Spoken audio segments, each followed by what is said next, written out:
Hello दोस्तों, आज मैं एक नए वीडियो सीरीज की शुरुआत करने जा रहा हूं, जिसमें अंतरिक्ष से संबंधित सभी तरह की रोचक जानकारियां दी जाएगी, जिसमें देश और दुनिया की अंतरिक्ष जगत के बारे में बात की जाएगी, जो कि जीके और कई प्रतियोगी परीक्षाओं के दृष्टिकोण से उपयोगी साबित होगी। अगर आप भी अंतरिक्ष जगत के बारे में जानकारी चाहते हैं तो इस वीडियो सीरीज को जरूर देखें। यह वीडियो सीरीज गवर्नमेंट जॉब की तैयारी कर रहे हैं, जैसे कि एसएससी, बैंकिंग, रेलवे, किसी भी राज्य के राज्य स्तरीय परीक्षा तथा पीसीएस की तैयारी कर रहे छात्रों के लिए बहुत ही उपयोगी होगा। तो नमस्कार दोस्तों, मैं आपका स्वागत करता हूं आपके अपने यूट्यूब चैनल ट्रेनिंग इंडिया पर। आज हम बात करने वाले हैं अंतरिक्ष प्रौद्योगिकी के बारे में। आखिर क्या होता है अंतरिक्ष प्रौद्योगिकी?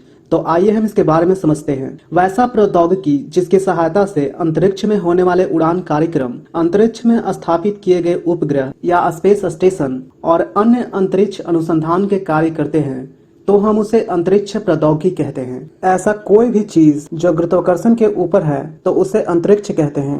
अगर हम पृथ्वी से 40 किलोमीटर ऊपर जाकर किसी चीज को स्थापित करें तो वह कभी नीचे नहीं गिरेगा, क्योंकि 40 किलोमीटर से ऊपर का भाग अंतरिक्ष कहलाता है, जिसे हम लोग लोअर अर्थ ऑर्बिट यानी कि निम्न पृथ्वी कक्षा कहते हैं, जिसकी ऊंचाई 50 किलोमीटर से लेकर 1500 किलोमीटर तक होता है, तो उसे पृथ्वी का निम्न कक्षा कहते हैं। अगर हम किसी उपग्रह को पृथ्वी के निम्न कक्षा में स्थापित करते हैं तो वह पृथ्वी के एक स्थान के सापेक्ष 20 से 25 मिनट से ज्यादा नहीं रह पाता है, जिसके कारण हम किसी भी उपग्रह को ध्रुवीय कक्षा में स्थापित करते हैं, जिसकी ऊंचाई पृथ्वी से करीब 500 किलोमीटर से 1000 किलोमीटर तक होती है, जिसे हम लोग सूर्य तुल्य कालिक कक्षा भी कहते हैं, जिसका दूसरा नाम ध्रुवीय कक्षा होता है। लेकिन जब हम किसी उपग्रह को पृथ्वी के ध्रुवीय कक्षा में स्थापित करते हैं, फिर भी यही समस्या आती है कि यह पृथ्वी के साथ साथ नहीं चलती है, जिसके कारण एक ऊंचाई की खोज की गई। जब हम पृथ्वी की सतह से 3600 किलोमीटर की ऊंचाई पर अगर किसी उपग्रह को स्थापित करते हैं तो उपग्रह की घूर्णन गति पृथ्वी की घूर्णन गति के साथ हो जाती है, तो उसे भू स्थिर कक्षा यानी कि जियो स्टेशनरी ऑर्बिट कहते हैं, जहां पर उपग्रह को स्थापित करना सबसे सफलतम माना जाता है। लेकिन सुदूर संवेदी उपग्रह को हम लोग ध्रुवीय कक्षा में ही स्थापित करते हैं, क्योंकि यह दूर से ही संवेदनशील होता है।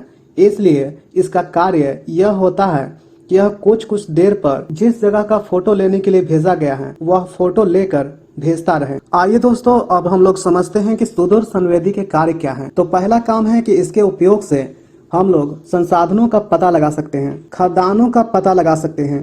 इसी के द्वारा ट्रैफिक के बारे में जानकारी ले सकते हैं। किसी हवाई जहाज के एक्सीडेंट होने पर उसके मलबे का पता कर सकते हैं। दुश्मन के बॉर्डर लाइन का निगरानी कर सकते हैं।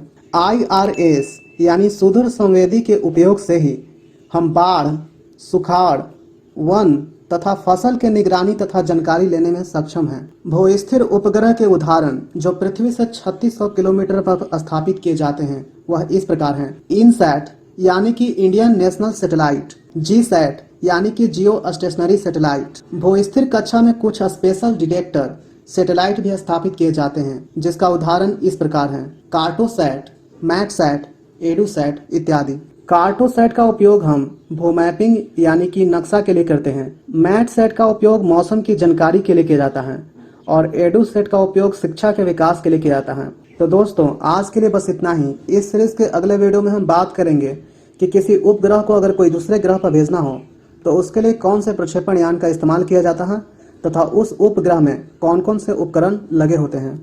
तो दोस्तों, आज के वीडियो में बस इतना ही। आपको यह वीडियो कैसा लगा आप हमें कमेंट बॉक्स में बता सकते हैं। अगर आपको यह वीडियो पसंद आया हो तो ऐसे ही और भी वीडियो देखने के लिए आप हमारा यूट्यूब चैनल ट्रेनिंग इंडिया को सब्सक्राइब करें।